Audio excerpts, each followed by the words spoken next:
kullu amrin zibalin, semua amal yang baik, walam yubda bihamdillah, kalau tidak dimulai dengan alhamdulillah, fahuwa aqta, maka amal itu putus. Saya tak ingin amal yang baik bersama orang baik-baik pagi ini menjadi putus, maka saya awali dengan alhamdulillahi rabbil alamin. Setiap majlis, kalau di dalam majlis itu tidak disebut salawat, maka majlis itu anta najifah, majlis bangkai, majlis busuk dan berbau. Saya tak ingin majlis ini menjadi majlis bangkai, maka saya pun bersalawat, Allahumma salli ala sayyidina Muhammad wa ala ali sayyidina Muhammad. Laisa minna, tidak diakui sebagai umat kami, kata Nabi. Man lam yarham saghirana, tidak sayang kepada anak-anak. Walam ya'rif syarafa kabirina, tidak hormat kepada yang besar. Anak-anak kita sayangi, bapak ibu guru menyayangi siswa dan siswi. Adapun yang besar, pemimpin, kita hormati.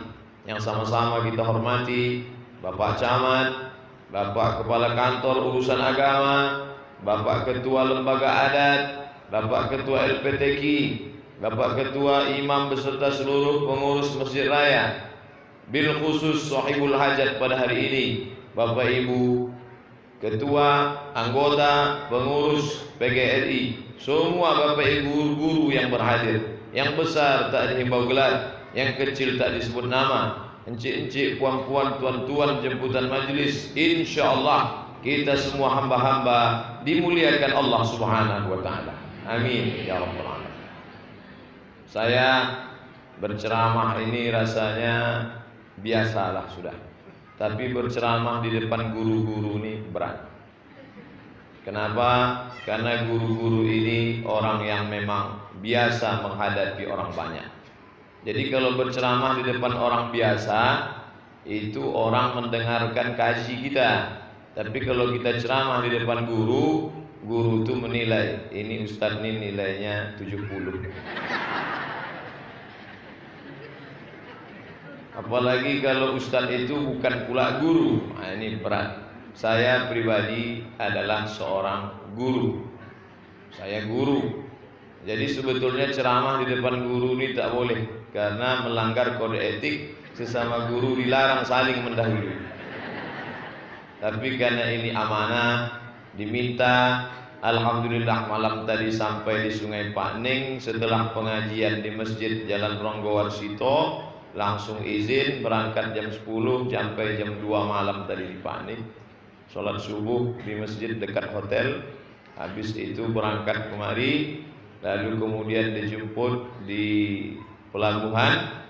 Kemudian selama di perjalanan itu beberapa kali telepon masuk ke panitia, saya tengok.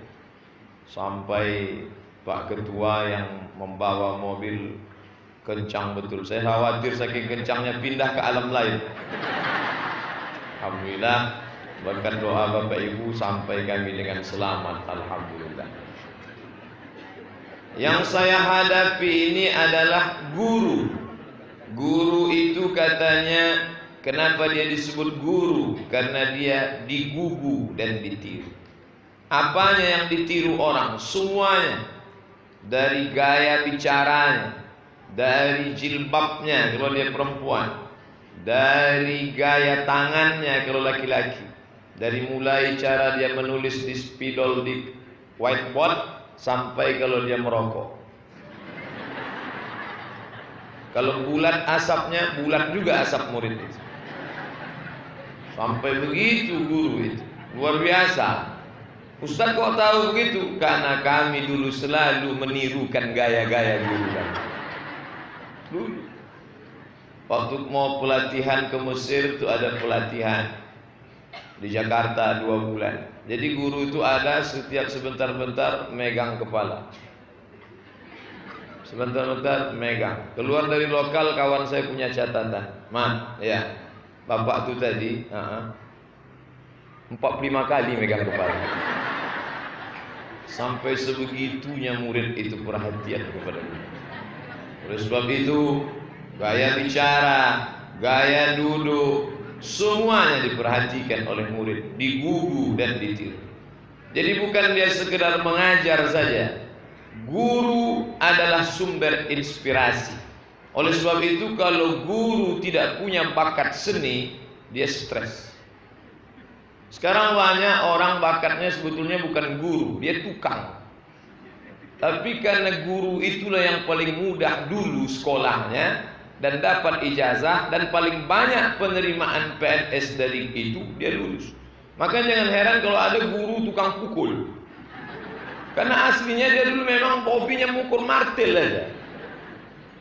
Jadi tidak punya bakat sama sekali. Inilah yang merusak citra guru itu. Padahal guru itu adalah seni. Guru itulah menikmati.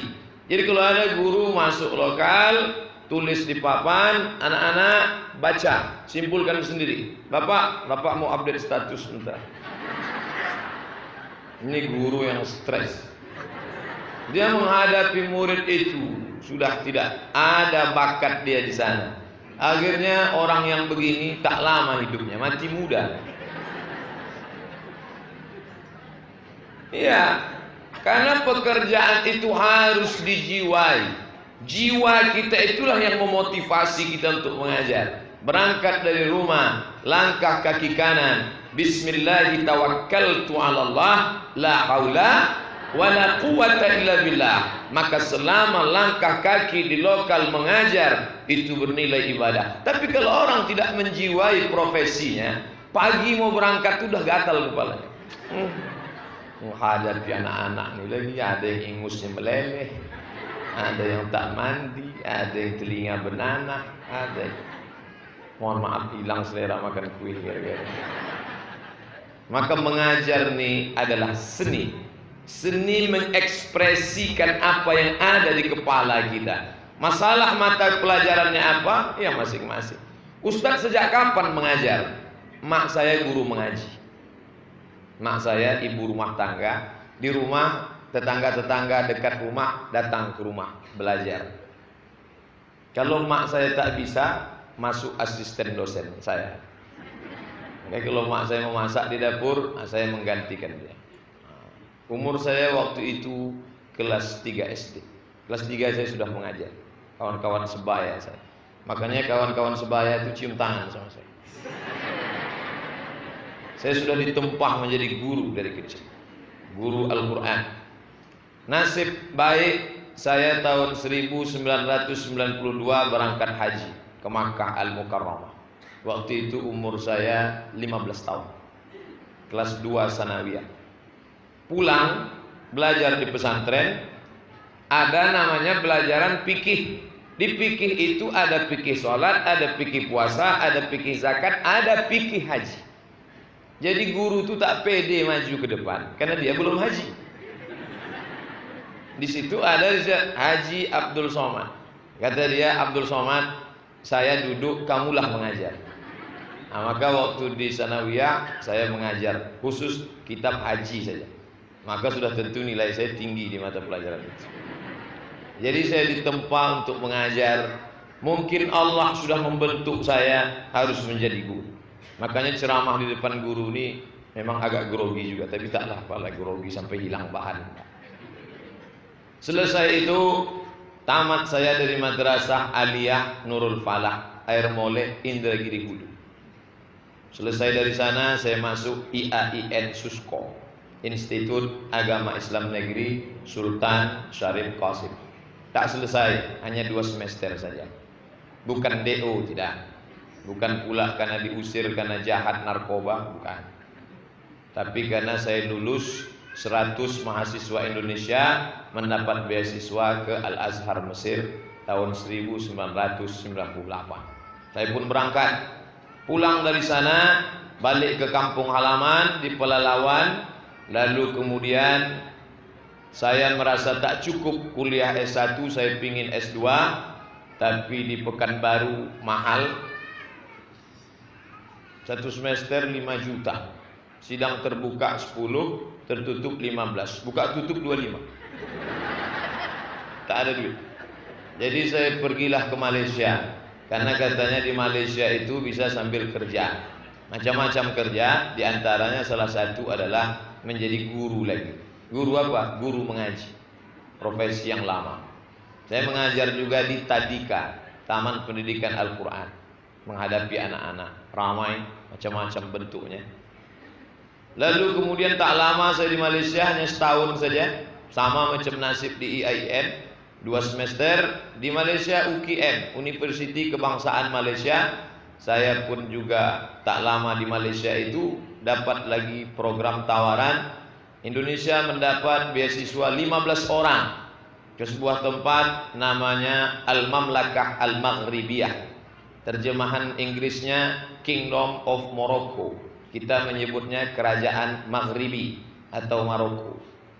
2004 saya sampai di Maroko dan mengambil program spesialisasi bidang hadis di sebuah tempat namanya Darul Hadis.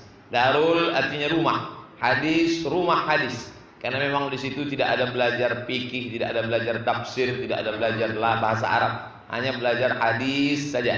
Ada orang kaya, diwakafkannya rumahnya ke Raja Maroko, Raja Hasan II, maka dibuatlah lembaga itu Institut Darul Hadis. Dan saya kuliah di sana selesai akhir 2006, lalu kemudian pulang. Hanya saja titelnya di ujung itu D, disangka orang doktor, padahal itu S2 saja. Maka tadi waktu dipanggil doktor, itu saya anggap doktor doa. Saya S2, S1 di Mesir, S2 di Maroko. Banyak jamaah bertanya, Ustaz katanya dulu S2 di Maroko. Ya, dekat dari Maroko Pak Ustaz.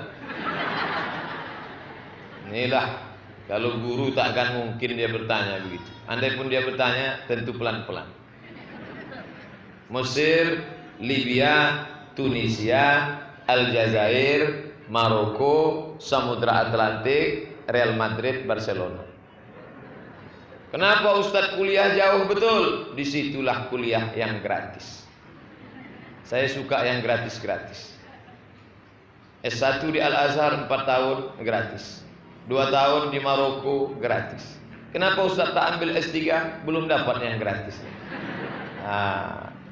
Jadi kemudian pulang ke Pekanbaru, membawa 2 ijazah LCMA, lagi cemas menghadapi anak-anak. Baca koran Riau Pos, penerimaan dosen 30 orang di UIN Suska. Oh, ini tempat aku kuliah dulu, IAIN. Sekarang kutinggalkan lama, berubah menjadi UIN. Maka jangan lama-lama ditinggal, berubah dia. Lalu kemudian datanglah saya ke sana. Assalamualaikum. Waalaikumsalam. Katanya UIN Suska menerima dosen 30 orang. Betul. Saya mau daftar jadi dosen, Bu. Ya, Pak. Begini ya, Pak. Syarat dosennya harus S2. Tak yakin dia saya S2. Gini orang. Saya buka ijazah saya tunjukkan, nih ijazah saya. Ditengoknya lama. Apa ini kata dia? Tak pula bisa dia bahasa Arab. Tunjukkan sama pegawai atasan di dalam. Keluarlah atasan itu. Tengoknya. Abdul Somad. Masih ingat dia dengan saya. Dosen saya dulu bahasa Inggris, Pak Darul Qutni. Abdul Somad. Iya Pak. Kemana saja hilang? Hilang kata dia saya. Astagfirullah. Diterimalah saya. Rupanya UIN tahun itu sedang buka 2008. Pembukaan World Class University, kelas internasional yang mengajarnya pakai 3 bahasa. Bahasa Arab, bahasa Inggris. Kalau tak bisa bahasa Arab, bahasa Inggris, bahasa isyarat. Karena dilarang bahasa Indonesia. Jadi diteleponlah saya oleh ketua jurusan, Dr. Nur Hadi Hussein. Assalamualaikum. Waalaikumsalam. Adinda Abdul Somad. Iya Kanda. Katanya baru pulang dari Maroko. Iya Bang. Bisa mengajar di kelas internasional. Insya Allah. Pakai bahasa Arab. Oke, I am coming. Nah, sejak itulah saya mengajar sampai hari ini. Dan hari ini dipertemukan dengan Bapak Ibu. Apakah saya mengajar? Na'udzubillah. Tidak, sama sekali tidak. Kualat saya mengajar Bapak Ibu. Ini duduk membelakangi orang-orang besar nih pun kalau salah-salah berbisul punggung.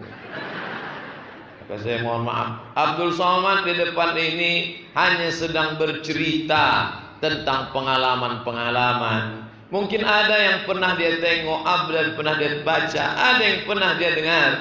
Dan tentu yang pernah Bapak Ibu baca lebih banyak daripada yang dibaca Abdul Somad. Jadi kalau ada Bapak Ibu menengok, ini ustadznya, iya, dia pula mau menceramahi kita. Dia baru merangkak, kita udah jadi guru. Saya tidak menceramahi, tidak. Saya hanya berbagi cerita bahwa guru, orang yang digugu dan ditiru gaya bicaranya, cara mengajarnya. Kalau kita tidak menekuni profesional kita dengan profesi kita yang mulia ini, kita akan selamanya tersiksa dalam kehidupan yang panjang. Tersiksa di dunia karena kita terpaksa mengajar, lebih mengerikan lagi tersiksa di akhirat karena duit yang kita makan gaji APBN itu haram karena kita tidak menunaikan amanah sebagai seorang guru. Dunia susah, akhirat melarat, satu sel dengan aku di akhirat. Dan sebab itu maka kalau setelah mendengar tausiah saya ini, Bapak Ibu guru merasa merenung-renung, nampaknya aku tak layak jadi guru, maka resign ajalah balik dari sini. Jadi apa? Banyak pekerjaan lain. Ada yang dia tak sanggup menghadapi orang. Saya lebih suka menghadapi monitor komputer. Dia memang cocoknya di belakang meja. Karena di Amerika itu guru mesti direview, ditinjau ulang kelayakan dia. Setiap satu semester 6 bulan, murid-murid memberikan masukan kepada pengawas apa? Kuesioner, layak tak orang ini jadi guru? Ternyata kuesioner banyak mengatakan dia tak layak, murid malah stres menghadapi dia, maka dia dengan amat sangat mohon maaf ditarik. Anda tidak layak jadi guru, untuk sementara Anda diletakkan dulu di belakang meja, ngetik-ngetik aja dulu. Kenapa? Karena memang dia hanya akan merusak anak-anak itu. Kalau dia terus diperlakukan sebagai pendidik, dia tidak mendidik, dia merusak. Bayangkan, anak-anak kecamatan Bantan yang mestinya bisa bersaing tahun 2030 dengan orang Malaysia, dengan orang Thailand, dengan orang Filipina, karena ini tempat strategis. Otak mereka mesti cerdas, bahasa Inggrisnya mantap, bahasa Arabnya oke, pendidikan kimia, fisika, biologinya hebat, dia bersaing. Tapi karena gurunya dulu membuat dia stres, bodoh, akhirnya dia tidak bisa bersaing secara internasional. Dia hanya menjadi kuli di tengah bangsa yang hebat ini. Gara-gara siapa itu? Gara-gara kita. Dan kita dimakan cacing tanah. Tidak pernah meninggalkan perbuatan yang baik. Memangnya Ustaz Somad layak jadi guru? Entahlah. Bapak Ibu tanya mahasiswa-mahasiswa saya, layak tak Ustaz itu jadi guru? Rata-rata mereka mengatakan layak. Kalau yang nanya saya. Tapi kalau bapak yang nanya, mungkin mereka mengatakan Ustaz itu mau ngamuk-ngamuk aja bawaan. Bapak Ibu yang dimuliakan Allah, sebenarnya yang ingin saya sampaikan adalah apa kata Mbah Mun, Maimun Zubair, ulama besar, sepuh di antara ulama tertua sekarang, murid langsung dari Hadratus Syekh Sayyid Muhammad Alawi Al-Maliki dari Makkah Al-Mukarramah. Kalau kau harapkan muridmu itu pintar, kau stres. Kalau kau harap datu lokal itu 30 semuanya mau pintar seperti engkau, kau stres. Lalu bagaimana? Ajar saja mereka. Mereka bisa, mereka mampu, yang tak mampu apa boleh buat, dengan kita kerahkan segenap kemampuan. Setelah itu kita berharap satu di antara mereka nanti akan menarik tangan kita menuju surga Allah Subhanahu wa taala. Itu saja. Saya dulu termasuk yang memaksa mereka mesti seperti saya. Saya menyelesaikan di depan mahasiswa itu saya sampaikan. Tahu kalian saya menengok mereka main-main ribut, saya naik emosi saya. Naik cacing saya nengoknya. Tahu kalian saya ini siapa? Saya ini menyelesaikan S1 saya 3 tahun 10 bulan. Habis itu saya menyelesaikan S2 setahun 10 bulan. Saya tulis tesis saya 300 halaman bahasa Arab depan orang Arab, diuji di negara Arab. Lulus saya. Kalian main-main depan saya. Lama-lama saya pikir capek juga orang-orang. Iya, sekarang suara masih kuat. Kalau udah 10 tahun lagi, tahu saja. Jadi guru itu tak usahlah terlalu. Jangan kau paksakan mereka harus seperti engkau Abdul Somad. Kau ajar saja sesuai kemampuanmu, lalu kau husnuzan pada Allah. Mudah-mudahan salah satu dari mereka itu menarik tanganmu ke dalam surga Allah. Kita yang memasukkan mereka. Tidak. La tuzakku anfusakum. Siapa ente? Siapa engkau hai Abdul Somad? Hamba Allah yang dhaif, dititipkan Allah ilmu, dititipkan Allah bakat, dititipkan Allah SKPNS. Dengan itu kau mengajar mereka. Saya nih Pak Ustadz, mohon maaf, kan bukan guru bahasa Arab. Saya kan bukan dosen akidah. Saya kan bukan mata pelajaran agama Islam. Saya ngajar bahasa Inggris Pak Ustadz. Apa ada pahalanya? Ini banyak orang sekarang salah paham. Dianggapnya yang dapat pahala kalau guru tajwid, dapat pahala kalau guru Al-Quran. Kalau dosen bahasa Inggris, guru bahasa Inggris, tak ada pahalanya. Bahkan ada sebagian orang mengatakan jangan belajar bahasa Inggris. Bahasa Inggris itu bahasa orang munafik. One dibaca wan. Jangan belajar bahasa Inggris. Bahasa Inggris itu bahasa orang kafir. Saya menggalakkan, memberi motivasi. Guru yang mengajar bahasa Inggris zaman sekarang itulah yang paling besar pahalanya. Kenapa? Ceramah Ustadz Abdul Somad direkam, diupload ke internet. Bapak Ibu tinggal buka saja www.youtube.com. Tulis di search Abdul Somad LC, enter, berserak-serak video di situ. Tapi hanya bahasa Indonesia. Tiba-tiba datang anak SMP Bantan, ditontonnya. Dia kreatif, dibuatnya translate-nya ke dalam bahasa Inggris. Diterjemahkannya. Habis itu dia ketemu dengan kawannya yang kuliah di Fakultas Sains dan Teknologi. Tolong masukkan transkrip. Berdua mereka mengolah video itu. Jadilah video ceramah Abdul Somad, subtitles by English language. Dibaca oleh Donald Trump. Pas dia sedang cari-cari Islam teroris. Islam teroris. Pasti ada satu video di situ. Abdul Somad langsung dipanggilnya agen CIA. Come here, kill him. Yang ketawa bisa bahasa Inggris. Bapak Ibu yang dimuliakan Allah SWT. Jadi tidak mesti ngajar Al-Quran, ngajar fikih. Ini otak-otak sekuler ini. Orang sekuler membagi dua. Yang ngajar bahasa Arab dapat pahala. Yang ngajar bahasa Al-Quran dapat pahala. Yang ngajar tajwid dapat pahala. Adapun yang ngajar biologi, ilmu monyet. Oh, tidak begitu saudaraku. Dia memang mengajar biologi, tapi dia paham Al-Quran. Manusia itu diciptakan dari nutfah. Dari nutfah berubah menjadi alaqah. Dari alaqah berubah menjadi mudghah. Fakasawnal izama lahma, lalu daging membalut tulang. Summa ansha'nahu khalqan akhar, kami ciptakan makhluk yang sempurna, bukan darah, bukan air, bukan daging, bukan tulang, tapi manusia yang utuh dan sempurna. Ditutup dengan ayat fatabarakallahu ahsanul khaliqin. Begitulah anak-anak didikku sekalian. Ternyata ilmu biologi yang kita pelajari dari barat ini sudah disebutkan Allah dalam Al-Quran 1400 tahun yang lalu. Anak-anak itu akan mengatakan subhanak, maha suci engkau ya Allah, ma khalaqta hadza batila. Itulah yang disebut dengan integrated curriculum, integrasi antara pendidikan Islam dan umum. Sekarang guru biologi tak peduli agama Islam. Datang anak-anak di lokal nanya, "Bu, boleh nanya?" "Boleh." "Apa pertanyaannya?" "Saya baca di dalam Quran itu katanya manusia itu dari nutfah, Bu. Habis itu berubah jadi alaqah, habis itu berubah jadi mudghah. Apa hubungannya dengan biologi, Bu?" Jangan bawa-bawa agama. Kita sekarang sedang belajar biologi. Kalau mau agama pergi wirid Yasin. Ini bukan guru Islam.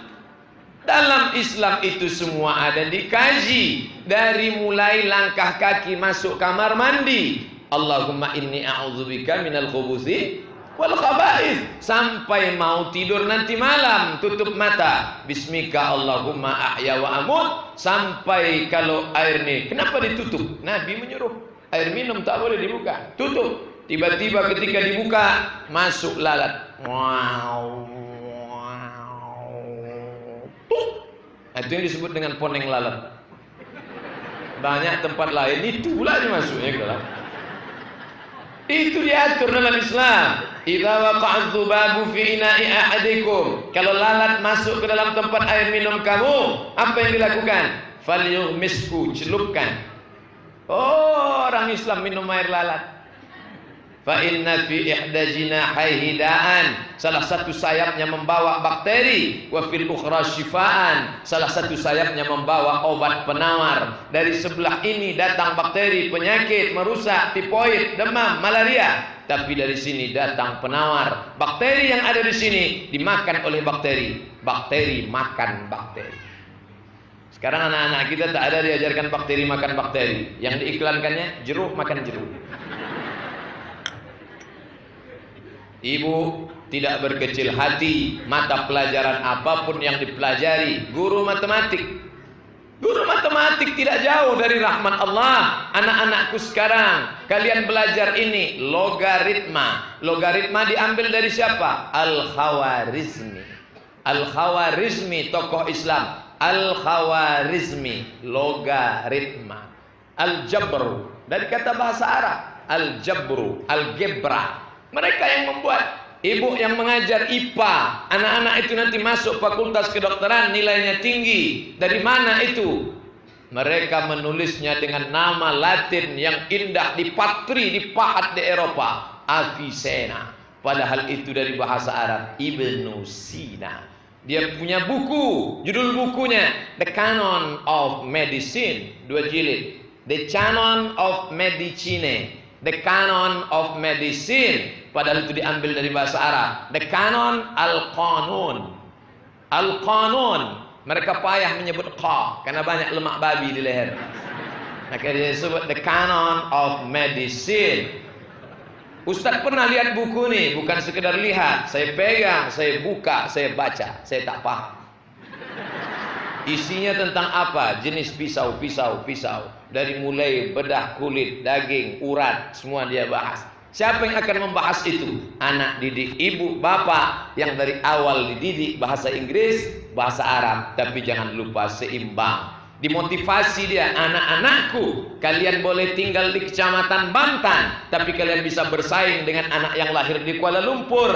Kenapa? Karena persaingan global mengedepankan isi otak. Tidak dilihat warna kulitmu, tak dilihat kau lahir di kecamatan mana, tapi kalau kau mampu bersaing, TOEFL, Test of English Foreign Language, kau bisa bersaing dengan mereka yang lahir di Kuala Lumpur, di Singapura. Kau tidak perlu malu. Kenapa? Yang dibawa adalah prestasimu. Tapi jangan lupa nak, bahasa Arab kau jangan lupa, karena belum pernah ada orang sholat pakai bahasa Inggris.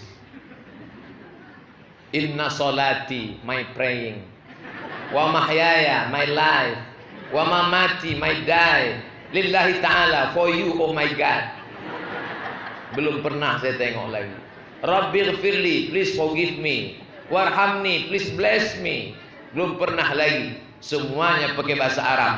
Maka jangan sampai dia hebat Inggris tapi tidak Arab. Yang satu hebat baca kitab kuning tapi mengejek bahasa Inggris, tak bisa. Yang satu mantap bahasa Inggris sampai saking hebatnya orang Inggris pun tak paham, tapi dia tidak mengenali bahasa Arab. Inilah yang disebut dengan integrasi, menyatu. Ada dokter hebat bidang medis, ada saintis hebat sains teknologi, tapi tak hebat dalam Islam. Yang satu hebat baca Quran, hebat hadis, hebat bahasa Arab, tak menguasai teknologi. Berpisah. Maka menurut Ismail Raji Al-Faruqi, orang Palestina yang dibunuh oleh agen Mossad, mengajar di Connecticut, Temple University Amerika. Kata dia, yang bisa membangkitkan Islam bukan dengan meledakkan kedutaan Amerika, bukan dengan menyembelih orang Israel, tapi dengan menggabungkan sains dan Islam. Maka dia memunculkan sebuah teori integrated kurikulum. Ingin didirikan 2 universitas di dunia. Rencana mau didirikan di Jakarta, karena Indonesia negeri muslim terbesar di dunia. Apa mau dikata, presiden tak setuju. Dia mengatakan ini dapat mengganggu stabilitas keamanan nasional. Siapa namanya? Saya tak mau sebut nama orangnya, karena ini menjaga kode etik jurnalistik.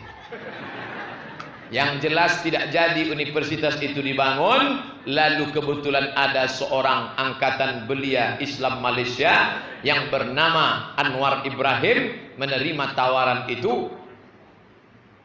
Kita lepas Pak Camat mau menghadiri acara satu lagi. Mudah-mudahan selamat sampai tujuan insyaallah. Amin ya rabbal alamin. Hilang pula bahan saya. Insyaallah. Anwar Ibrahim.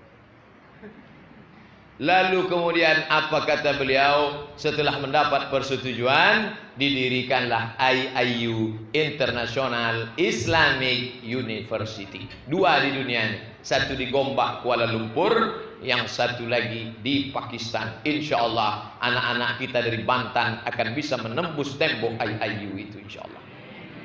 Jadi kalau ada orang mengatakan ini wilayah terluar paling dekat dengan Malaysia, ancaman. Satu sisi sebagai ancaman, tapi di sisi lain sebagai tawaran untuk dekat ke negeri orang, punya prestasi internasional, siapapun namanya, dimanapun tinggalnya, bangkitkan motivasi kita, mati kita menghadap Allah. Guru biologi, guru fisika, guru kimia, guru matematika, pahalanya tetap mengalir tetesan embun di tengah gurun pasir yang panas. Itulah makna man sanna fil islami sunnatan hasanatan. Siapa yang pernah mengajarkan yang baik, falahu ajruha, dia dapat pahalanya, wa ajru man amila biha, dan pahala orang yang melakukannya min ba'di, sesudah dia mati.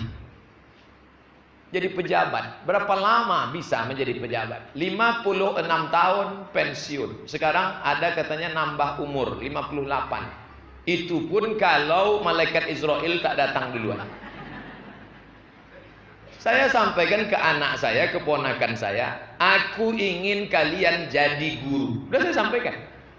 Kenapa Ustaz ingin jadi guru? Karena saya melihat kehidupan yang paling bahagia dunia akhirat itu guru. Lama hidup banyak dirasa, jauh berjalan banyak ditengok, lama jadi ustaz banyak yang curhat. Pejabat, datanglah ke acara, disambut pakai baleho, selamat datang Bapak, foto besar-besar. Disambut pakai karpet merah, dipukullah kompang, kelempang, kelempong, kelempang, kelempong, kelempang, kelempong. Bapak pun bilang, selamat datang Bapak pejabat, la la la la la la la. Dulu dimuliakan, diagungkan, dimuliakan, disanjung, pantun, petata, petiti. Begitu pensiun, bup, habis. Jangankan disambut pakai rebana, disalami orang pun tidak. Apa yang terjadi? Mulai malu datang ke masjid, mengurung diri di kamar, stroke, stres, mati. Tapi guru tak pernah mengalami itu. Guru tak pernah mengalami itu. Walaupun dia galak, walaupun dia garang, murid itu tetap senyum. Pak, ingat Bapak dengan saya? Tidak. Saya yang telinga bawah saya selalu Bapak jaga. Kenangan dia selalu manis. Itulah yang tak bisa dibayar dengan materi itu. Itulah yang tak bisa dibayar dengan uang itu. Saya baru pulang dari Rupan. Pembawa acara senyum-senyum dari awal. Apa dia ini senyum-senyum saya? Lalu setelah selesai acara, ingat Ustadz dengan saya? Tidak, saya mahasiswa Ustadz dulu. Waktu Ustadz baru-baru pulang, masih ganteng lagi. Tak lisut macam sekarang. Kebahagiaan. Pergi saya ke Siak, acara tausiah. Bertiba suatu mantap. Ustaz kenal dengan saya. Saya mahasiswa Ustaz dulu di Fakultas Ekonomi Fekonsos. Pernah saya ngajar di situ. Dulu Pak Ustaz, mata pelajaran agama Islam.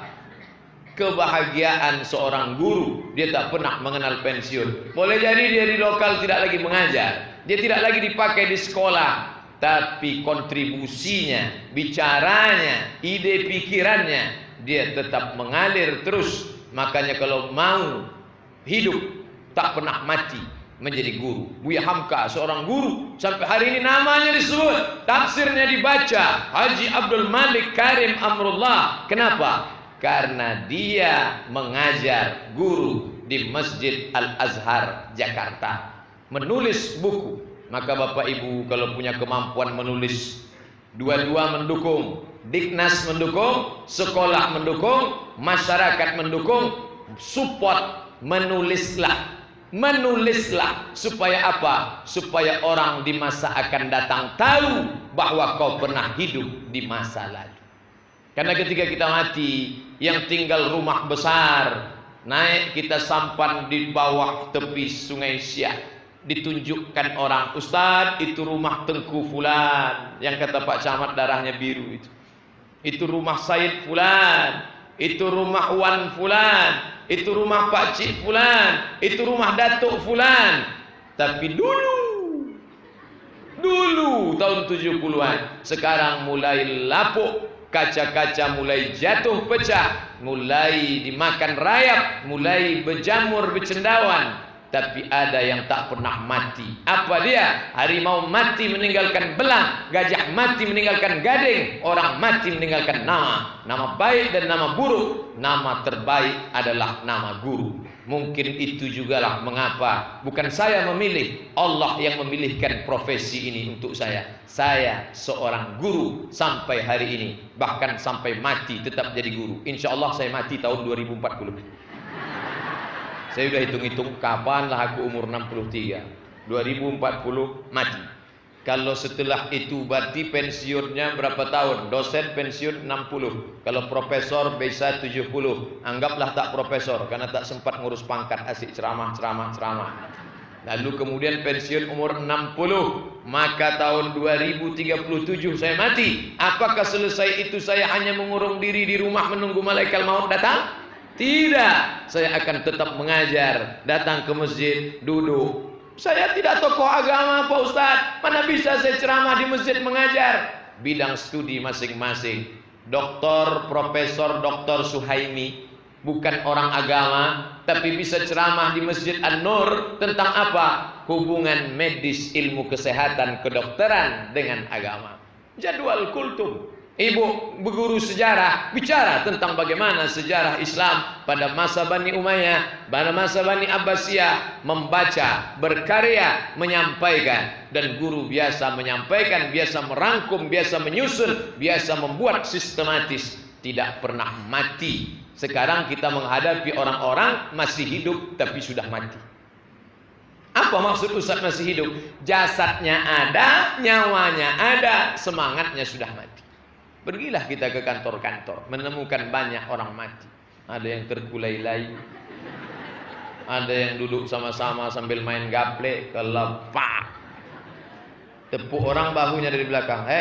Tunggu sebentar lagi nih ha. Yang satu pojok main catur. Sebentar lagi Kak. Tengok rupanya kepala dinas. Ayo Pak. Sudah mati sebelum malaikat datang. Tapi kita tidak. Kenapa? Kita jiwai profesi kita ini, tapi bukan sekedar transformasi ilmu pengetahuan. Hidup mesti punya misi. Misi mesti ada. Misi ibu bapak apa? Saya ingin meninggalkan generasi anak-anak Batan dalam keadaan Islami. Walaupun saya bukan guru agama, maka tak salah, bukan tak salah, bahkan dianjurkan. Tadi pagi siapa yang sholat subuh angkat tangan? Malu Pak, kalau malu tulis di kertas ya nak. Tulis masing-masing, tinggal buat 2 saja. Contreng, ya. Bagi yang tidak buat kali. Saya, ibu, guru, bapak guru tidak tahu mana tulisan kalian. Jangan tulis nama. Ibu hanya ingin tahu saja. Mari kita jujur. Masing-masing membuat, semuanya kali. Tak satu pun yang sholat subuh pagi. Anak-anakku, kata Ustadz Somad yang kemarin tausiah, mudah ingat nama saya. Kul wallahu ahad, Allahu somad. Kata Ustadz Somad yang tausiah kemarin acara PGRI, siapa yang tak sholat subuh, nama siapa yang tak tertidur, siapa yang tak tidur tadi malam lalu begadang tidur jam 3 jam 4 tertidur sampai subuh, walam yusalli sampai tak sembahyang subuh, balas syaitanu fi uzuni, kencing setan di telinganya. Allah masih sayang sama kalian, makanya ibu tak tahu siapa yang sholat siapa yang tidak. Andai Allah tak sayang, sudah tertulis di telinga kalian WC, toilet. Patutlah saya menjelaskan pelajaran tak masuk. Mungkin dia tak sakit hati, tak tersinggung, tapi berkesan dalam kepalanya. Mungkin saat itu dia tidak mengamalkan, tapi akan berkesan di hatinya. Ingat, kalau intelektualnya saja yang kita isi, dia seperti 2 tabung. Tabung makan penuh, tabung minum lega, tabung spiritual intelektual berisi, tapi batinnya kosong dan hampa. Matematik oke, fisika mantap, biologi cerdas, IQ tinggi, tapi spiritual agamanya hampa, kosong. Nanti dia sampai pada tingkat usia mencari agama. Pada saat usia 25, dia masih ngurus ijazah, transkrip nilai, ingin PNS. Umur 30 dia mulai mapan, punya istri, punya anak. Umur 40 semua sudah ada, memiliki kepribadian, rumah pribadi, mobil pribadi, motor pribadi, istri pribadi. Tapi ada yang hampa di dalam. Apa dia? Agama kosong. Kenapa? Karena guru tak pernah menanamkan rasa beragama. Alhamdulillah. Yang saya senangkan hari ini, kalau saya ceramah di depan satu sekolah, muridnya 1000 orang. Satu sekolah pondok pesantren muridnya 1000, yang mendengar itu 1000, yang mengingat tinggal 500, yang mengantuk 200. Yang bisa membawa pulang tinggal 100, yang ingat tinggal 50. Tapi kalau saya ceramah di depan guru, satu guru membawahi mahasiswa 100 orang. 10 guru saja yang membawa cerita ini, berarti saya sudah sama dengan ceramah pagi ini 100.000 orang siswa di depannya. Berkesan. Kenapa? Mereka menjadi penyambung lidah. Tidak tengok pelajarannya apa, karena yang dibawanya adalah Bismillahi tawakkaltu 'alallah la haula wala quwata. Kalau kita berdoa kepada Allah, apa yang pertama kita minta? Allahumma inna nas'aluka salamatan din, agama. Tapi agama tidak menafikan umum, dan umum pula tidak memijak-mijak agama. Maka agama yang pertama dibawa. Boleh guru fisika, boleh guru biologi, boleh guru olahraga, tapi mengajarkan anak-anak, kita pelajaran olahraga nih sekarang. Olahraganya apa? Olahraga berenang. Dulu diajarkan kalangan salafus saleh, alimu auladakum, ajarkan anak-anakmu as-sibahah, berenang, warrimayah, memanah. Sekarang Riau kehilangan atlet memanah, maka digalakkan. Akhirnya dibuatlah, mari kita galakkan lomba memanah. Satu pun tak bisa memanah, galak semuanya. Mari kita galakkan. Selesai saya tausiah di Masjid Al-Falah, turun ke bawah, dipanggil, diminta sama panitia, Pak Ustadz, mohon kesediaan Pak Ustadz untuk naik kuda. Kuda sudah disiapkan di bawah. Berkuda nih Pak Ustadz, 1 jam sama dengan 1000 kali push up. Posisi tulang belakang, posisi mata tajam, mengendalikan spirit kita dengan kuda, kaki mengepit, mengekang. Bayangkan Nabi dulu naik kuda, 1 jam naik kuda sama dengan 1000 kali push up. Lama Ustaz naik, sebentar aja ngambil foto aja. Dah ambil, itu pun menggeletar di atas. Ambil foto, udah. Untuk update status saja. Daftarkan diri Anda, mari berkuda. Kenapa? Allah suka melihat orang yang imannya kuat, tapi fisiknya kuat. Ada seorang laki-laki punya penyakit 5L, lemah, lesu, letoy, loyo, lunglai. Lalu kata orang, ditanya oleh Sayyidah Siti Aisyah, man hadha? Siapa ini? Copo iki? Apa kata mereka menjawab? Ada zahidun, ini orang yang zuhud. Lah, orang zuhud bukan begini, kata Aisyah radhiyallahu anha. Lalu orang zuhud itu siapa? Karena Umar radhiyallahu anhu azhadan nas. Umar bin Khattab orang yang paling zuhud. Tak ada orang lebih zuhud daripada Umar bin Khattab. Wa idza takallama asma'. Kalau dia bicara suaranya lantang. Wa idza masya asra'. Kalau dia berjalan langkahnya tegap. Wa idza daraba auja'. Kalau menempeleng pukulannya keras. Padahal dia orang yang paling zuhud. Jangan artikan zuhud itu bawaannya mau mati aja. Ibu itu sejak ikut pengajian itu bawaannya mau mati. Gimana kurikulum pendidikan kita untuk ke depan, Bu? Saya cita-cita kurikulum aku udah mau mati aja.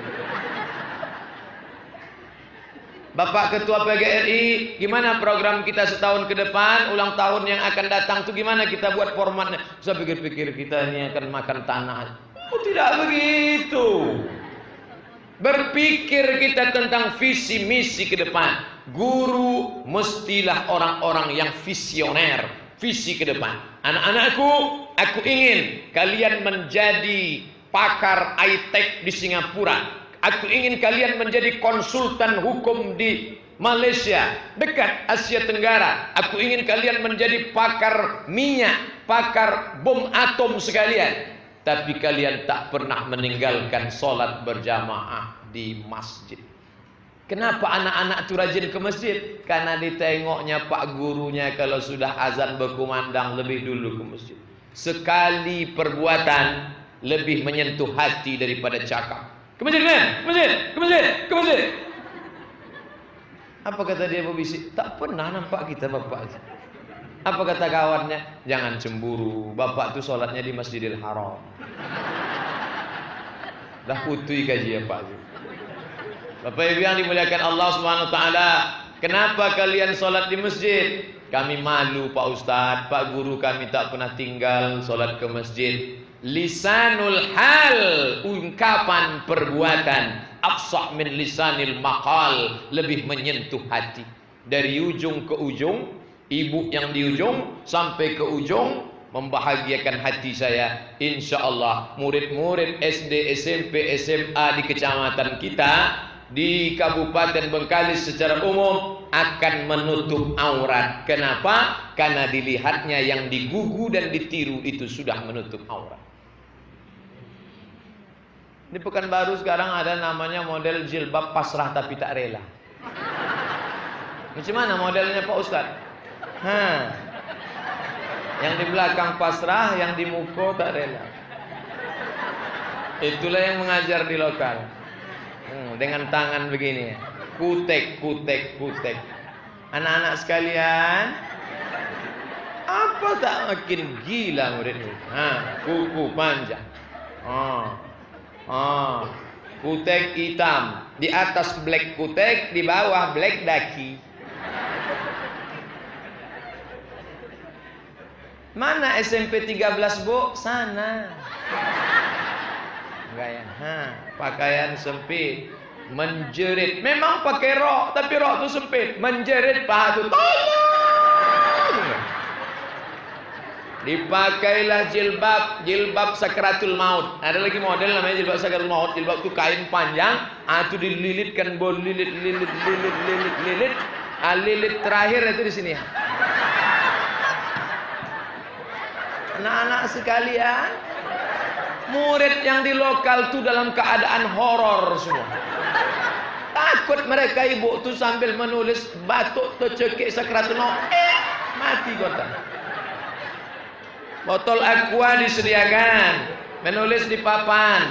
Anak-anak sekalian, hari ini kita belajar tentang ini ya. Ibu haus nih.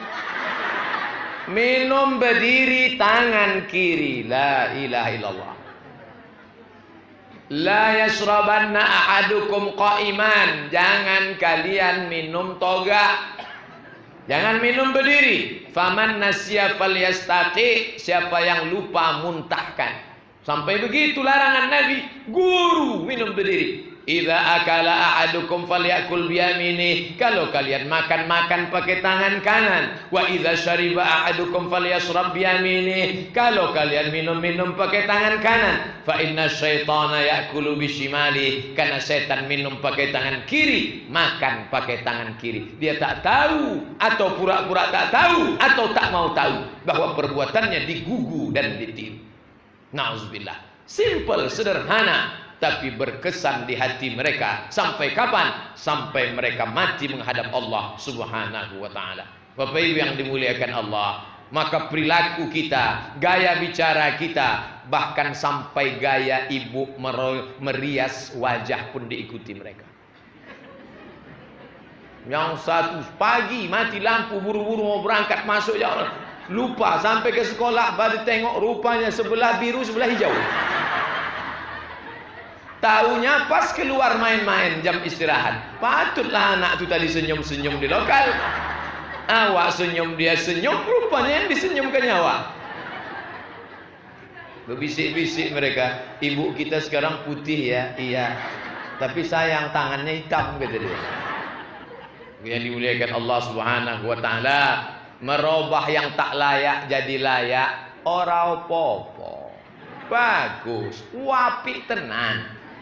Tak layak dia. Mungkin pulang dari rumah sakit, habis opname sakit, wajahnya pucat.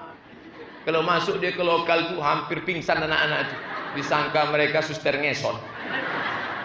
Lalu dipakainya bedak yang sesuai untuk kulit wajahnya. Membuat yang tak normal menjadi normal, tak salah. Tapi yang sudah normal menjadi abnormal, itu menjadi masalah. Kenapa? Mereka akan melihat, mereka akan meniru. Kenapa kau pakai lipstik ini sampai 3 inci? Semanalah guru kami. Semuanya dia lihat. Apa Ibu yang dimuliakan Allah, sampai sebegitunya guru ini di hadapan murid. Ya, tapi mulianya seorang guru. Apa kata Nabi dalam hadis riwayat Ibnu Majah? Yastaghfir lahu man fis samawati wal ard. Semua makhluk yang ada di langit, semua makhluk yang ada di bumi memintakan ampun kepada Allah. Hatta al-hutu fil bahri, ikan-ikan di pantai, di laut, bengkalis, di selat, ikan-ikan yang ada di kolam. Wan namlatu fi juhriha, semut-semut di dalam sarang, anai-anai di dalam busur, di dalam pokok kayu, di dalam kayu yang tua, memintakan ampun kepada Allah. Apa tasbih mereka? Ampunkan Bapak Ibu anggota PGRI.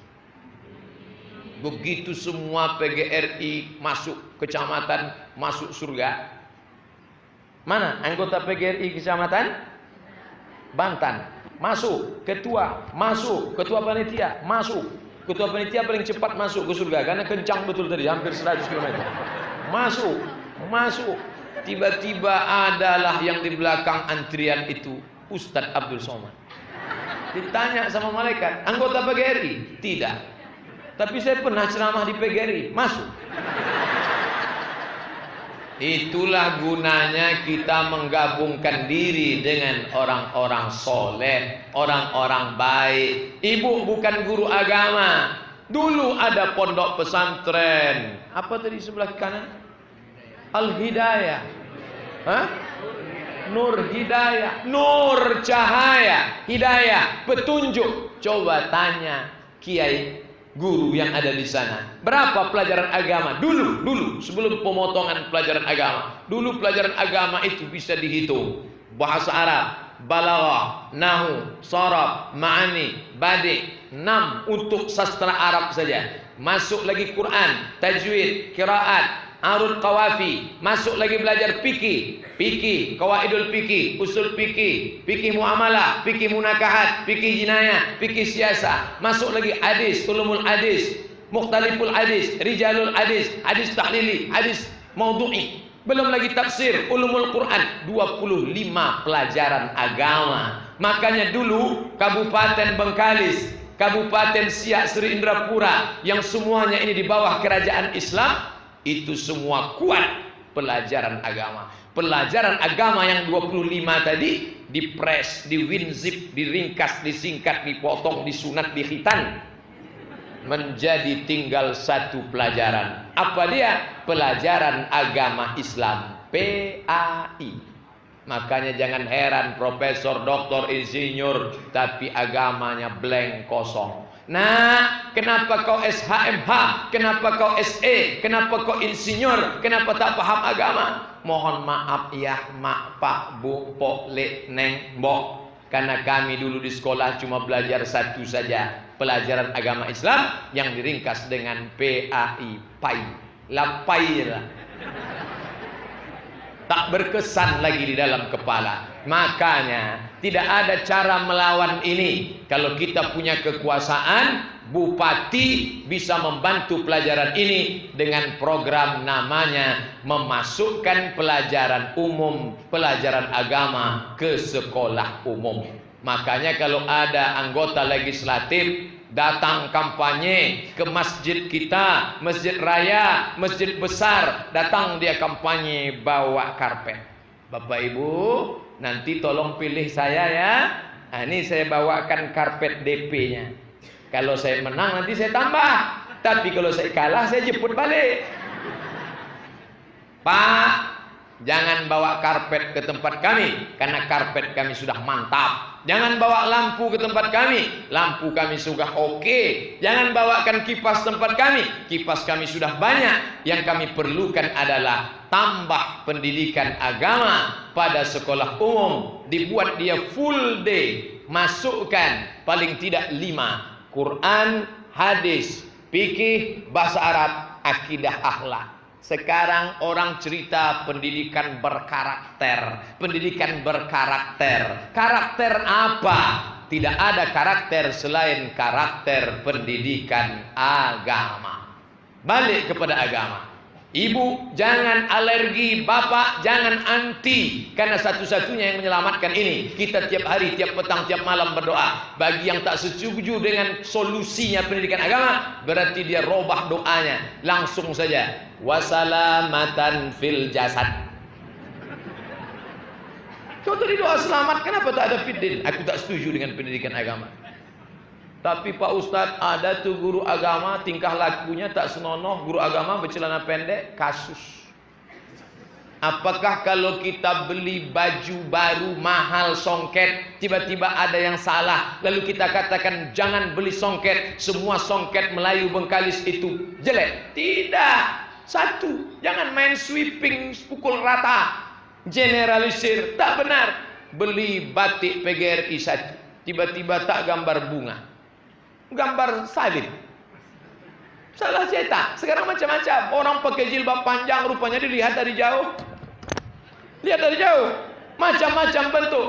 Nah, andai terjadi kasus, jangan main pukul rata. Saya tak percaya dengan pendidikan agama itu. Toh orang agama pun macam-macam juga tindak tanduk tingkah lakunya. Mungkin 1, 2, tak 2 Pak Ustadz, 5, mungkin 5, 10.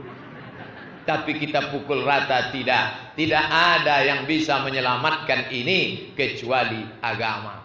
Guru mendidik anak orang. Jangan sampai jalan orang terang, jalan kita semai. Berapa banyak guru yang anak-anaknya kurang ajar. Itu yang ngebut pakai motor kemarin mati pecah kepala siapa? Anak bu guru fulan. Oh, kita akan dituntut di hadapan Allah Subhanahu wa ta'ala. Itu yang kemarin anak si Anu bawa pacaran sampai pulang malam siapa? Anak guru fulan. Kita tak hanya memperhatikan anak kita, anak orang, anak kawan, anak sahabat, anak tetangga. Karena Islam mengajarkan amar ma'ruf nahi mungkar. Tadi saya mulai ceramah ini jam 9:30. Sekarang jam 10:30. Pas 60 menit. Saya di mana-mana ceramah 60 menit. Sesuai dengan yang tertulis di botol aqua 600 ml. Tak pernah lebih, tak pernah kurang. Tapi di Kecamatan Bantan setelah dibuat 1 botol ditambah pula 1 gelas lagi. Akhirnya kita tambahlah agak 1 jam 15 menit. Bapak Ibu yang dimuliakan Allah, ketika Abdul Somad terbujur kaku di rumah sakit, jangan bayangkan orang lain. Kalau kita melihat, nengok orang sakit, yang kita bayangkan jangan orang lain. Jangan posisikan diri kita, aku sebagai penonton, tapi posisikan sebagai pemain. Kalau kita nonton bola, melihat pemain sedang jaga gawang, kita ketawa. Kenapa? Lucu nengok pegawai-pegawai grogi. Tapi bayangkan kita yang sedang duduk. Mungkin kita udah terkencing duluan. Begitu juga kalau nengok orang sakit. Saya tausiah hari Selasa siang di Masjid An-Nur Pekanbaru. Selesai itu dibawa ke rumah sakit Arifin Ahmad. Bukan saya sakit. Ustaz, ya, siang ini kami bawa ada jamaah kita sakit rumah sakit Arifin Ahmad. Oke, boleh, no problem. Yalah, berangkatlah kami ke rumah sakit. Sampai di atas dikasih jubah warna biru. Khutbah di An-Nur jubah putih, ini jubah biru. Masangnya dari muka pula. Oh, masuklah Al-Mukarram. Dikasih cuci tangan. Basuh tangan Ustaz. Sejuk, alkohol. Ini makan apa ini? Cuci tangan pakai alkohol. Naik ke lantai 2. Naik, masuk, ada ruangan. Tertulis ICU. Bukakannya pintu, silakan tafadhal Al-Mukarram Haji Abdul Somad LCMA. Masuklah saya bilang, bapak-bapak tak ikut? Enggak, khusus untuk ustaz aja. Begitu mereka memuliakan saya. Rupanya di dalam itulah semua penyakit menular. Patut mereka tak mau masuk. Tengok semua pasien sedang terbaring. Saat itu saya sedang tidak melihat orang. Tapi Allah sedang menegur saya. Hai Abdul Somad, hari ini kau boleh ceramah, hari ini kau boleh terbang, hari ini boleh ke Tegak, hari ini kau boleh menyeberang pulau. Tapi kalau aku berkehendak, kau bisa terbujur kaku seperti ini. Saat saya duduk di samping jenazahnya, disitulah saya ingat bahwa saya sedang berada dilihat orang, tapi saya tak bisa melihat orang. Di situ saya baru paham makna ICU itu. I see you, you don't see me. Aku dulu sampean sambil orang ison dulu aku. Orang menengok kita semua, tapi kita tak bisa melihat orang. Saraf mata tertutup, terpejam, sunyi, sepi. Mana telinga sebelah kanannya bu? Nih, kiri ini. Ya Syafi, wahai yang maha menyembuhkan. Ya Kafi, wahai yang maha mencukupkan. Ya Mu'afi, wahai yang maha menyehatkan. Isfi mardana, sembuhkan saudaraku yang sakit ini ya Allah. Syifaan ajilan, segera cepatlah sembuhnya ya Allah. La yughadiru saqaman, jangan sampai kumat lagi untuk selamanya ya Allah. Itu doanya. Bagi bapak ibu yang tak bisa hafal doanya, baca aja, jangan kuat-kuat. Biar kawanku tak tahu entah apa-apa, itu serahlah. Meleleh air matanya. Pak dokter, Pak, kenapa dia nangis? Dia selama ini kalau mendengar suara ini dia ulurkan tangan. Apa kabar Ustaz? Selama ini kalau dia melihat suara ini dia datang, dia peluk. Apa kabar Ustaz? Hari ini dia tidak bisa mengulurkan tangan. Hari ini dia tidak bisa tersenyum. Senyum pun dia tak sanggup. Kenapa? Karena urat-urat sarafnya tak lagi berfungsi. Tapi ada satu yang tetap berfungsi. Apa dia? Telinga tetap bisa mendengar. Orang walaupun koma sampai mati, telinga tetap bisa mendengar. Yang ngomong itu siapa? Dokter. Subhanallah, Masya Allah. Nabi mengajarkan, kalau ada orang mau mati sakratul maut, jangan lupa kau bisikkan ke telinga, La ilaha illallah. Seandainya dokter berkata ke saya, hai Ustadz Somad, orang kalau sudah mau mati itu peka, tuli, mungkin saya ragu dengan ajaran Sayyidina Muhammad sallallahu alaihi wasallam. Tapi ucapan dokter itu makin meyakinkan saya bahwa orang mau mati tetap bisa mendengar, lafaz Allah yang dibisikkan. Dari mana Nabi Muhammad tahu kalau bukan dari malaikat Jibril? Wa ma yantiqu 'anil hawa. Dia tak pernah bicara mengikut hawa nafsunya, bukan berdasarkan otaknya, bukan berdasarkan hatinya, tapi berdasarkan wahyu dari Allah Subhanahu wa taala. Siapa yang akan membisikkan itu? Siapa yang akan membisikkan itu di tahun 2026, 2036? Kalau bukan anak-anak didik kita itu datang menjenguk. Dulu dia memang guru biologi, dulu dia memang guru olahraga, dulu dia memang guru fisika. Tapi dia perhatikan sholat kita, dia perhatikan jilbab kita, dia perhatikan tata krama sopan santun kita. Dia selalu tanya kita, kalian mau berangkat tadi sudah cium tangan ibu? Itu yang mengingatkan mereka. Yang lain mungkin mereka lupa. tapi yang hati ke hati juga sampainya, yang mulut ke mulut juga tibanya. Maka mereka kenal, mereka datang menjenguk kita, mereka bisikkan ke telinga, la ilaha illallah. Kita tahu itu suara muridku yang dulu ku ajar di SMP, di SMA, di SD. Itu semua menjadi amal yang tak pernah putus dengan kematian. Itulah yang tidak didapatkan orang sekarang. Banyak murid, kawan, sahabat menjenguk, banyak. Apa yang mereka lakukan? Tegak, tengok, geleng-geleng, balik. Tegak, tengok, geleng-geleng, balik. Datang kelompok ketiga, tegak, tengok, tak menggeleng. Ambil HP, foto. Guru kami sedang terbaring. Kasihan. Bagi yang suka, tolong like and share. Amin. Mereka tak pernah diajarkan berempati dan bersimpati. Kenapa? Hati mereka mati, otak mereka cerdas, IQ-nya tinggi, nilainya A+, tapi dia kering dan hampa. Kenapa? Karena sisi signal sensor agamanya sudah lama mati. Makanya ketika bapak ibu berkumpul, tadi katanya tahunan, alangkah baiknya 6 bulanan, atau triwulanan, atau caturwulanan, berkumpul bersama. Mau kemana ini? Kita sebagai mayoritas, alhamdulillah, Bengkalis mayoritas muslim. Bagaimana dengan saudara kita yang di Papua?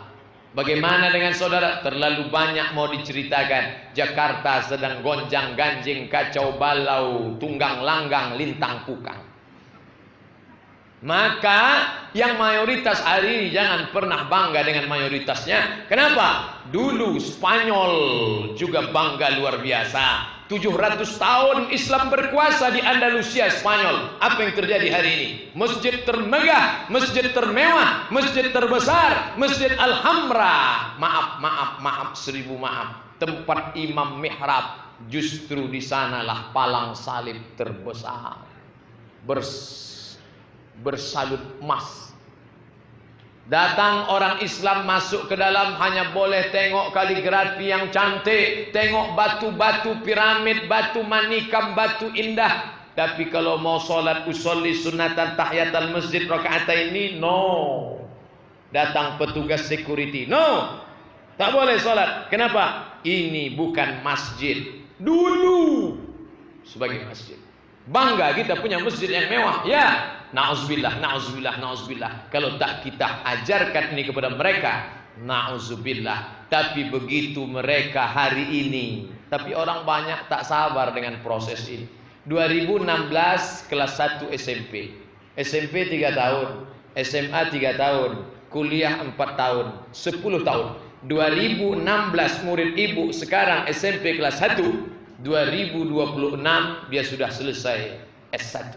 Mulai dia masuk BUMN, PTPN, perusahaan asing, dekat dia ke Malaysia, bersaing dia ke Singapura, 10 tahun, 15 tahun dia akan kembali. 2026, 2030 dia sudah kembali ke Bengkalis, kembali ke kecamatan. Ada yang akan jadi kepala dinas, ada yang akan jadi kepala kantor, akan jadi kepala badan, kepala dinas, kepala kantor, kepala badan, yang berkepala maupun tak berkepala.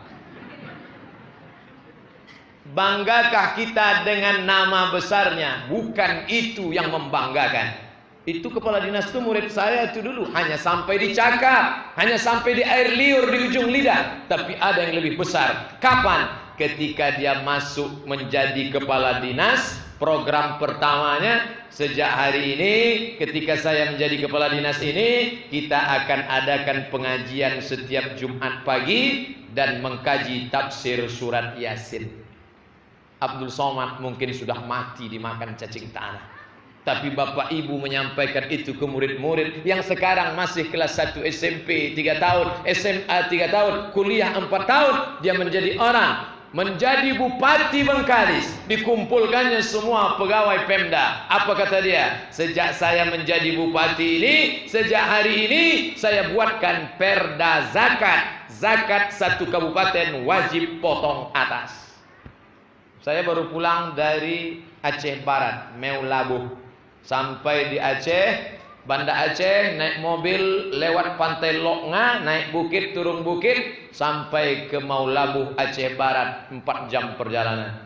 Sampai di sana saya tausiah di tengah masyarakat Maulabuh. Selesai itu hari Rabu depan, Selasa depan di kantor wali kota Sibolga, insyaallah. Apa kata saya ceramah di situ? Ketika Islam dipegang politiknya oleh orang Islam, maka Islam akan kuat. Di tempat kami di Riau ada satu kabupaten yang perolehan zakatnya paling besar, 10 miliar 2015. Kabupaten Siak 2015 10 miliar. 10 miliar karena ada kekuasaan. Segenggam kekuasaan di tanganmu, pakai dengan tanganmu, pakai dengan tanda tanganmu. Selesai acara kami pun makan. Ustaz Somad, ya, saya ketua Badan Amil Zakat Kabupaten Aceh Barat. Ada apa Pak? Kami alhamdulillah Aceh Barat tahun ini 2016 ini sudah dapat 15 miliar. Tertunduk saya. Awak sangko kampung awak dah hebat betul. Rupanya kampung orang sudah 15 miliar. Dengan apa itu? Dengan ceramah kah? Dengan tausiah kah? Naik khotib ceramah di atas mimbar. Marilah bayar zakat. Kalau tidak kita akan mati ditangkap api neraka. Jamaah. Dia bangun bukan mau mengamalkan isi khutbah. Tanya kawan sebelah. Sudah selesai khutib? Belum lagi. Melanjutkan segitu. Tapi ketika dia menjadi bupati, menjadi sekda, menjadi kepala dinas, menjadi kepala kantor, ibu mungkin tidak sampai kekuasaan itu, tapi pahala dia sama dengan pahala ibu. Pahala dia sama dengan pahala bapak. Itulah amal yang ingin didapatkan seorang guru. Maka kalau tahulah mereka yang di kantor-kantor itu betapa hebatnya guru, semua mau jadi guru mereka. Tapi yang dimuliakan Allah Subhanahu wa taala, ini perjuangan panjang. Kalau misi kita hanya pendek, Bapak selama jadi guru ini apa target Bapak? Saya ingin semua yang besar Pak Ustaz. Rumah besar, kebun besar, mobil besar, bini besar. Itu saja. Iya. Betapa kerdil cita-citamu Pak. Kerdil kata Pak Ustaz, ini besar semua nih. Bukan itu cita-cita kita. Bagaimana bumi ini tetap tegak dan kalimat Allah ada di dalamnya. Dia boleh jadi kepala dinas, dia boleh jadi kepala Satpol PP, dia bisa jadi sekda. Tapi begitu dia masuk ke dalam surau langgar dan musola, dia tengok kosong tak ada apa-apa, dia hidupkan mikrofon, dia yang azan. Allahu Akbar, Allahu Akbar. Pontang panting pegawai-pegawai yang ada sedang duduk di kantin. Siapa yang azan? Pak Kadis sedang azan. Ayo coba. Siapa dulu yang mendidik dia di azan? Gurunya di SMP. Asal sudah masuk waktu sholat, anak-anak, ayo kita wudhu. Anak SMP wudhunya tak betul. Dihidupkannya keran. Dihidupkannya keran, disipak-sipaknya aja air itu. Nah, sini sebentar ya. Pertama cuci tangan, nah. Dah bersih, kuku potong. Karena kalau ada urat-urat ini semua ini nak ada di sini keringat ini zat asam anakku. Makanya sudah ada gambarnya baleho. Cuci aku dong. Karena di ujung ini ada keringat bisa buat demam, batuk, influenza, tifoid, sakit. Maka kalau kita cuci bersih nak. Habis itu kita wudhu, kumur-kumur dulu. Mungkin tadi ada makan bakwan, mungkin ada wortel, mungkin ada ayam penyet, ayam patah, ayam sungsang, ayam mati tersangkut di dalam. Jangan sampai kita baca ayat Allahu Akbar, was keluar ayam itu nanti. Tidak main tunjuk-tunjuk, salah. Nah, lembut tapi masuk ke hatinya. Habis itu kau basuh wajah anakku, keluar dosa-dosa dari kelopak matamu. Habis itu kau basuh tangan anakku. Jangan kau hidupkan keran kau gini kan, tapi kau hidupkan keran ilal marafiq. Kenapa gitu Pak? Karena kalau kau gini kan, airnya turun ke bawah, kumannya menggelantung di bawah. Tapi kalau kau gini kan, ujung musterir bersih sampai ke siku. Habis itu kau ambil air, kau usap kepalamu nak. Keluar isi-isi kotor di kepalamu sampai ke lubang telinga. Telingamu bersih nak. Jangan sampai kau ganteng macam artis sinetron tapi sarang laba-laba dari dalam. Bersihkan kakimu nak. Kuku-kuku kakimu potong. Jangan sampai ketika kawan nanti waktu sedang ruku, dia lupa membaca subhana rabbil azimi karena matanya menengok kakimu busuk. Selesai itu baru menghadap kau kepada Allah. Arahkan ke kiblat wahai anakku. Muka bersih, tangan bersih, gigi bersih, mulut bersih, kepala bersih, kaki bersih. Tapi hatimu belum bersih. Mintakan pada Allah supaya kau bersih hati. Allahumma ja'alni minat tawabin. Waj'alni minal mutatahhirin. Waj'alni min ibadika salihin. Kelas 1 SMP dia belajar. Diamalkannya. Kuliah dia ke ITB Bandung. Kuliah dia dapat S2 ke Amerika. Pulang dia menjadi orang. Diajarkannya ke anak buahnya mengalir tetesan embun di tengah gurun pasir yang panas. Itulah misi seorang guru. Dulu yang mengajar aku berwudu siapa? Guru fisika. Casingnya fisika, isinya agama.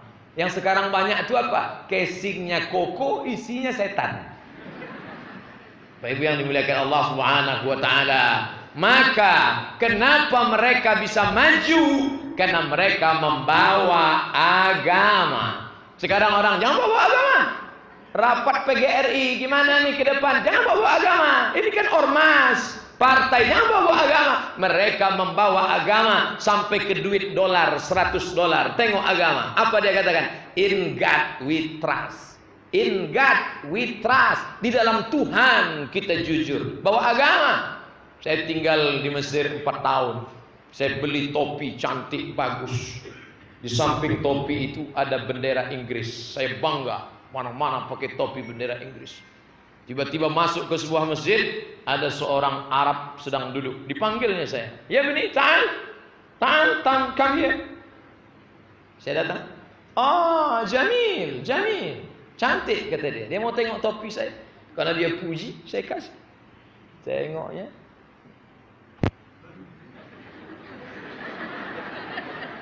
Sobek. Saya bilang, kenapa ente? Di baliknya bendera Inggris itu. Salib. Ini yang kau letakkan di kepalamu selama ini. Nah, kau bawa kemana-mana. Kau bawa sholat. Baru saya sadar. Mereka bawa agama sampai ke benderanya. Bendera Inggris. Kau tak sadar, kumpulkan berapa bendera Eropa yang membawa, sampai kepada ambulan. Kalau engkau tidak bisa merubah agama di KTP-nya, kalau engkau tidak bisa merubah dalam partainya, paling tidak saat dia mati kau iring dengan. Ketika dia menjadi bupati, menjadi gubernur, bisa dia merubah. Paling tidak jadi ketua masjid dirobahnya. Ambulan masjid masih pakai ini. Besok ambil pilok buat bulan sabit merah Indonesia. Iringkan aku mati dengan bulan sabit. Jangan lagi pakai tanda tambah. Tapi jangan pula gara-gara ini ibu guru matematika 1 bulan sabit 1. Tetap tanda tambah. Itu kan lambang matematik. Ini gara-gara ini.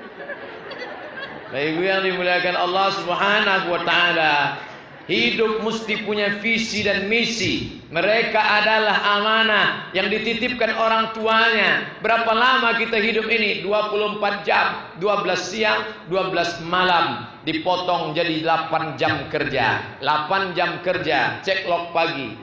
Terima kasih, cek log jam 4 sore. Terima kasih, duduk menunggu menanti pelajaran dalam bentuk kenikmatan. Karena mengajar adalah ibadah. Transportasi ilmu adalah mengajar ibadah. Tapi bagi orang yang tidak menganggap itu ibadah, dia berada dalam siksaan yang luar biasa. Di kantor tersiksa, di lokal tersiksa, akhirnya mati muda karena tersiksa. Di kantor ditekan atasan, di lokal ditekan murid, tekan kepala sekolah, di jalan ditangkap razia, di rumah ditekan bini, balik ke rumah kemana lagi, tak menemukan ketenangan, akhirnya menengok Coca-Cola, menengok Baygon, macam Coca-Cola. Tak kutemukan ketenangan dimanapun. Di lokal aku stres. Di lokal bukan profesiku mengajar ini. Aku selama ini bersandiwara. Aku selama ini tak betul. Maka aku tersesat. Sebelum ku bunuh diri ini, update status terakhir. Ambil hati. Akhirnya ku akhiri segalanya. Dibalas orang, matilah kau, matilah kau, matilah kau.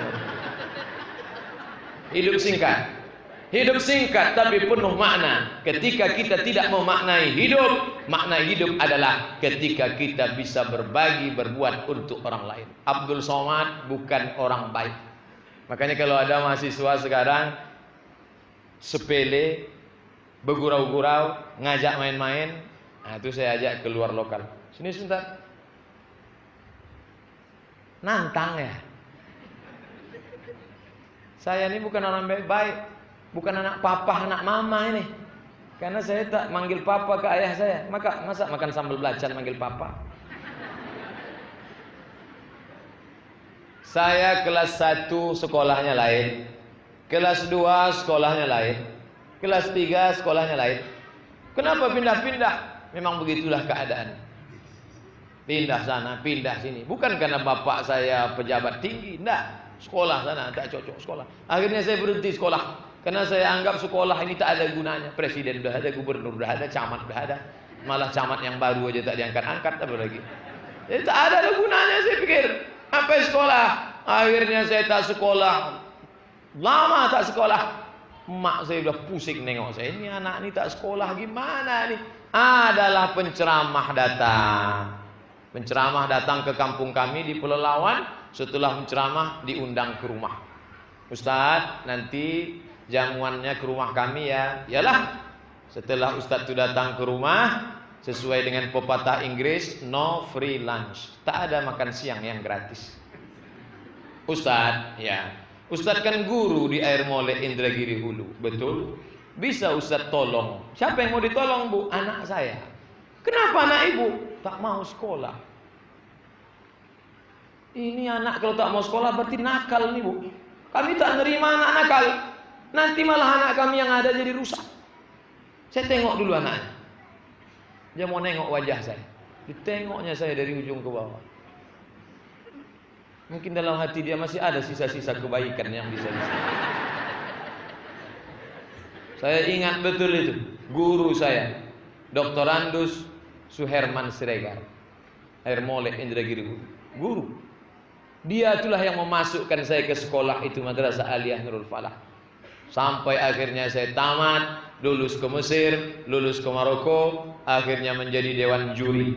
Dewan juri Musabaqah Tilawatil Quran Provinsi Riau di Kabupaten Indragiri Hulu. Kepada nama-nama dewan juri berikut ini harap naik ke atas karena akan dilantik oleh Gubernur Riau. Nama 1, nama 2. Pas disebut nama berikutnya Abdul Somad LCMA. Naik saya ke atas. Selesai itu dilantik oleh gubernur, salam-salaman, turun ke bawah. Dia sudah menunggu di bawah. Meleleh air matanya, dipeluknya saya kuat. Ingat kau lagi dengan saya nak, sampai mati tak pernah lupa Pak. Karena kalau tak bapak menyelamatkan saya masuk ke sekolah itu udah jadi hantu saya sekarang. Jangan pernah menghakimi orang. Kalau hari ini nampak dia bandel, nampak dia jahat, mungkin saat itu Allah sedang menguji kita dengan kenakalannya. Allah tidak sedang menguji dia, kitalah yang diuji Allah. Tolong dia, dia akan tenggelam. Tarik tangannya, angkat dia. Aku bangga menengok kau nak. Ku tonton engkau di internet, ku lihat tulisanmu, bukumu. Kau memang tak pernah jarang datang, tapi kami ikut senang melihat engkau. Kesenangan guru itulah yang mengalirkan doa kepada murid. Saya tidak pernah menganggap saya bisa sekolah itu karena otak saya. Tidak, na'udzubillah. Saya selalu menganggap karena doa tulus guru-guru saya di tengah malam. Bangun dia jam 2 malam, jam 3 malam, diambilnya air wudhu, dibasuhnya wajahnya, sholat sunat dia 2 rakaat, 4, 5, Tawitirnya, habis itu dia angkat, ya Allah, ada muridku satu itu ya Allah, lunakkan hatinya ya Allah, perbaiki akhlaknya ya Allah. Menetes air matanya, mungkin air mata guru-guru saya itu dululah yang melunakkan hati saya hingga baik. Makanya ketika ada orang menghukum, mencaci maki, menyumpah serapah, dasar kau anak setan, kudoakan kau jadi hantu insya Allah. Sedangkan tak kita doakan pun dia sudah jadi anggau. Konon lagi lah kita doakan. Makanya kita diajak melihat dia, yanzurul ummah bi'ainir rahmah, pandanglah mereka dengan pandangan kasih sayang. Jauh kita tetap berjumpa, almar'u ma'a man ahab, orang akan tetap bersama dengan siapa yang dia sayangi. Saya sudah ceramah 90 menit. 60 di sini, 30 di situ. Habis sudah.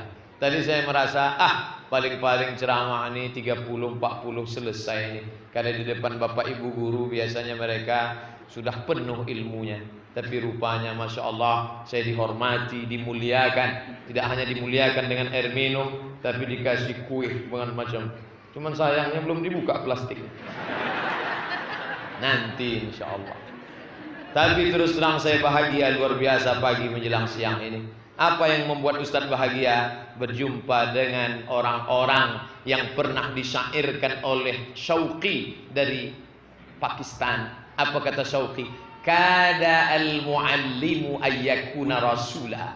Seandainya ada nabi sesudah Muhammad, seandainya Muhammad itu bukan nabi terakhir, siapa yang akan diangkat menjadi nabi? Kada al-muallimu ayyakuna rasula. Pastilah guru akan menjadi rasul.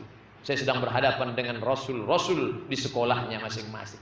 Tapi jangan gara-gara saya bilang rasul lalu semuanya jadi Lia Eden dan Ahmad Musadek. Visi misinya seperti rasul, memindahkan anak yang nakal menjadi baik, memindahkan anak yang jahat menjadi lembut, memindahkan anak yang tak sopan menjadi sopan, melunakkan. Andai mereka tidak lunak, sesungguhnya mereka dikirim Allah untuk menguji iman saya. Andai tak tertahankan lagi sedang marah juga, dudukkan dia. Hai anakku, kaulah yang dikirim Allah untuk menguji iman. Kalau tak menurut, aku pukulkan pakai botol, entahlah. Terima kasih perhatian Bapak Ibu sekalian. Banyak cakap saya ini menyinggung perasaan, tak berkenan di hati. Mohon maaf kepada Pak Kua, Bapak Ketua Lembaga Adat, alim ulama cerdik pandai, bil khusus Bapak Ibu guru saya sekalian. Terima kasih. Aku qauli hadza astaghfirullah li wa lakum. Wassalamualaikum warahmatullahi wabarakatuh.